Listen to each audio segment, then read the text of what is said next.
On October 1995, Mr. Ademola Adewunmi Odutola went on the offensive. He wrote a letter to Oyinade Olurin accusing her of murder of her father, Chief Adeola Odutola. It took Oyinade Olurin about 2 months, December 13, 1995, to provide a response. A haphazard and arrogant reply was her Achilles heel. Even with caution and contrived alibis, all made up of her conspirators, she implicated her and her conspirators and placed them at the crime scene, showing that they were accessories in her crime, and confirmed that she took Chief Odutola's A. checkbooks, B. his blood, and C. that is kidnapped him in an ambulance. For instance, Oyinade Olurin, who lives in Ibadan, wrote in her reply, on Monday, 10th April 1995, when Mama Yinka Modupe Odutola telephoned to tell me that Papa Chief Odutola was very drowsy. She said she was afraid that someone might give him a check to sign by default in his drowsy state, and that I should come and take his checks. I had no intention of doing this, but it would have been irresponsible of me not to heed her warning. Apparently, Chief Odutola, who was in Ijebu at the time, was very drowsy, and both their primary concern was to remove his checkbooks, not his well-being. Oyinade Olurin then left Chief Odutola some petty cash, she wrote. She left the man who owned all the assets some petty cash, and nobody could secure his checkbooks but Oyinade Olurin. This is beyond insult.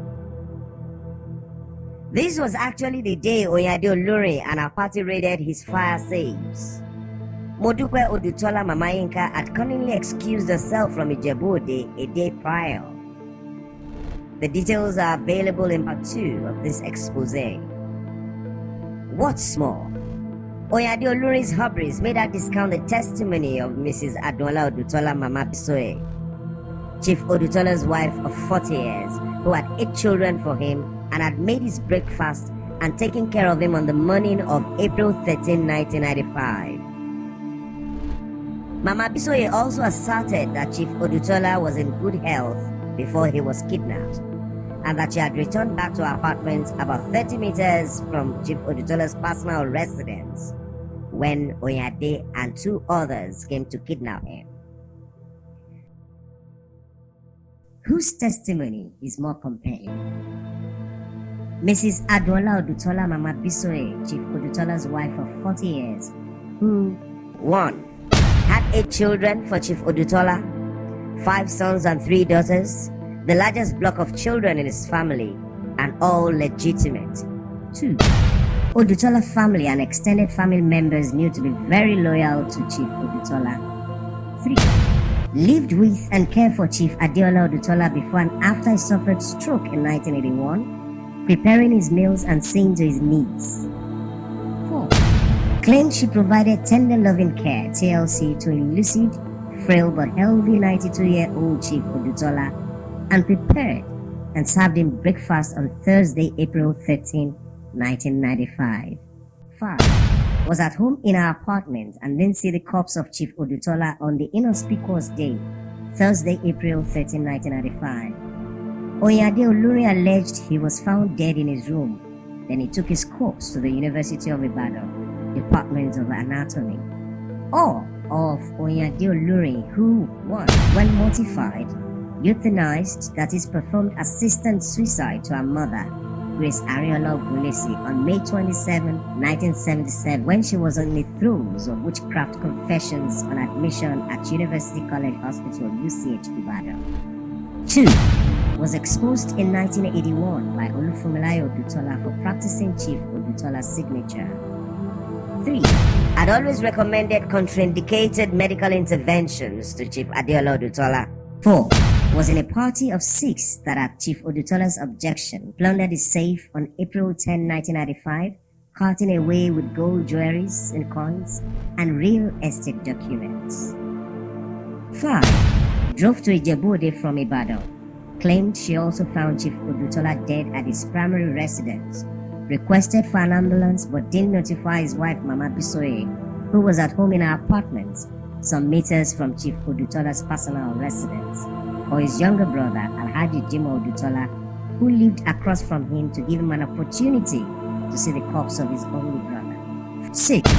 Drove the corpse of Chief Adeola Odutola directly to the University of Ibadan Department of Anatomy and not University College UCH Ibadan, where his death and cause of death should have been confirmed and certified. 7. Colluded with Mrs. Ashiru, a Union Bank Ijebu-Ode senior staff member, in 1995 to perpetrate fraud on Chief Adeola Odutola's will by presenting a document dated May 1995 that bore Chief Adeola Odutola's signature a month after his death. 8. In concert with Akela and Oladipo Mabogoje, destroyed Chief Odutola's factories in Kano, Ibadan, and Ijebu-Ode, selling all the vehicles, machines, and equipment in his factories. 9. Has been putting up Chief Adeola Odutola's lands for sale. 10. Has been selling properties belonging to the Odutola estate. 11. Continues to misappropriate funds in the coffers of Odutola estate. 12. Arrogated to her head of Odutola family when much older sons were living, an unthinkable feat in Yoruba culture. 2 photos of Oyinade Olurin standing detached from the corpse of Chief Adeola Odutola at the Department of Anatomy, University of Ibadan, in a room with other family members, including some of our conspirators, has the merit of acquainting us with the person of Oyinade Olurin, a fraudster, psychopath, and murderer. Here at the Department of Anatomy, Oyinade Olurin was standing aloof in front of privacy curtains. A woman who claimed that Chief Adeola Odutola had been grooming her as a presumptive heir and that she was his favorite. Now, let's for a moment focus on the reaction of Oyinade Olurin's face in a room with others and the corpse of the man she murdered. Now that Oyinade Olurin had murdered Chief Adeola Odutola, what could she be thinking about? Surely, her standing detached again cannot be a coincidence. Oyinade Olurin, who was hitherto in charge of everything, can be seen at the Department of Anatomy, standing detached from the corpse of Chief Adeola Odutola in the casket. Isn't it rather odd that a woman who claims that Chief Odutola had been grooming her as presumptive heir and that she was his favorite and was always in charge of everything will now stand some distance behind everyone? Again, let's take a moment and focus on the reaction of Oyinade Olurin's face. Now that she had murdered Chief Odutola, what could she be thinking about? Oyinade Olurin is an avaricious, lazy, evil, fraudulent, and cold-blooded murderer.